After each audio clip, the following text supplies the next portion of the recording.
தாயாரே, மகாலட்சுமி தாயாரே, இந்த நாட்களில் நீங்கள் விரதம் இருங்க, உங்களுக்கு நீங்கள் கேட்கக்கூடிய அனைத்து விஷயங்களையும் நான் நடத்தி கொடுப்பேன்னு சொல்லி அவங்க வாயால் வந்த விரத நாட்களில் ஒன்று தான் இந்த வரலட்சுமி விரதம்.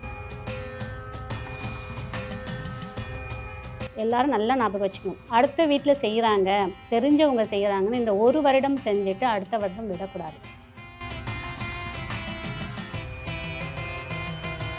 முக்கியமாக வரலட்சுமி விரதத்தில் கலசம் வச்சு வழிபடுறாங்கல்ல மேம், அது கம்பல்சரியா? கலசம் வச்சு தான் வழிபடணுமா? பிங்க் கலர் சாரீ போடும்போது ரொம்ப விசேஷமான பலன் கொடுக்கும். அதே மாதிரி எல்லாரும் நினச்சிப்பாங்க அம்பாள்னா மஞ்சள், பச்சை, சிகப்பு, பிங்க் கலர் போடணும்.